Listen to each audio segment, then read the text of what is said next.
Bonjour Magué Guillot, Bonjour. vous êtes directrice générale d'une entreprise qui a été créée en 2014 ici à Nice, qui s'appelle le studio Fettle.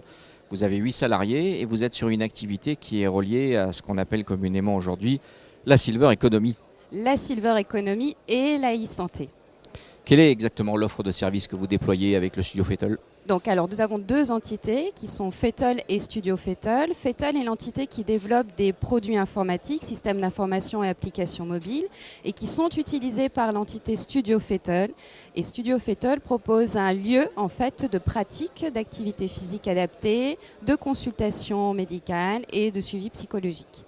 Donc en fait, nous avons développé une solution de prise en charge globale de prévention santé qui s'adresse aux Silver, mais pas seulement, aux personnes qui ont une pathologie chronique, métabolique ou aux personnes qui sont en pleine santé mais qui recherchent un lieu sécurisé et des applications intéressantes pour pouvoir pratiquer une activité physique en toute sécurité. Vous vous adressez au client final, c'est-à-dire aux seniors ou également aux entreprises?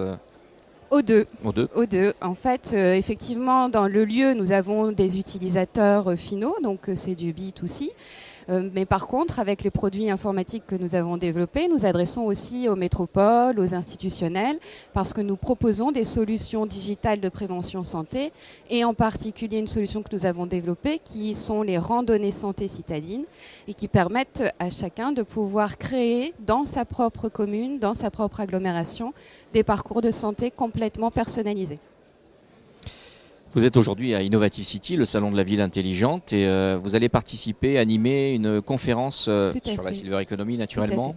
Nous participons demain après-midi à la conférence sur la Silver Economy où nous allons justement présenter cette solution de santé connectée dans ma ville qui devient connectée et qui permet à tout à chacun de pouvoir bouger tout en redécouvrant sa ville et en étant actif autrement, en utilisant la technologie pour devenir actif. Ce qui veut dire que pour vous, le concept de ville intelligente ne peut pas se faire sans intégrer la question des seniors? Ah, complètement. Ils sont très demandeurs de ça. Ça a vraiment beaucoup d'avantages. Il faut les intégrer parce que c'est une population qui est grandissante, hein, tout le monde le sait, et puis qui est demandeuse aussi de l'utilisation des nouvelles technologies parce que nous, on le voit chez nos utilisateurs.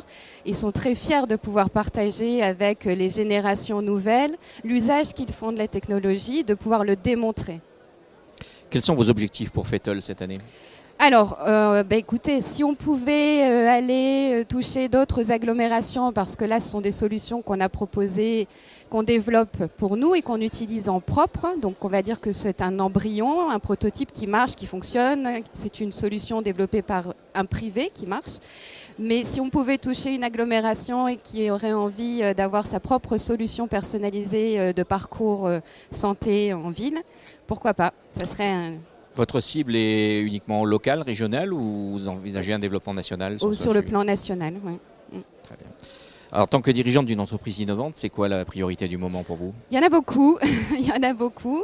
Il y a des déclarations à faire, par exemple des frais qui ont été investis dans le cadre de la recherche et de l'innovation. Il y a une date butoir qui est au 27 juin, là, où on doit justifier des investissements qui ont été faits par l'entreprise pour la recherche et l'innovation. Donc, il y a ça.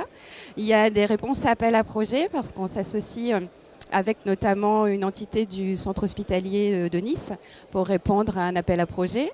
Et puis, il y a aussi des agréments qu'on demande, comme celui d'entreprise solidaire d'utilité sociale, parce que nous nous adressons à des populations utilisateurs finaux qui sont dits défavorisés parce que avançant en âge, parce que atteintes de pathologies qui les confèrent dans une situation sociale qui est un petit peu inférieure et donc du coup on est obligé d'aller dans ce sens aussi pour nos utilisateurs finaux à qui on a à cœur de donner satisfaction. Alors on vous souhaite bon travail. Merci Magué Guillaume.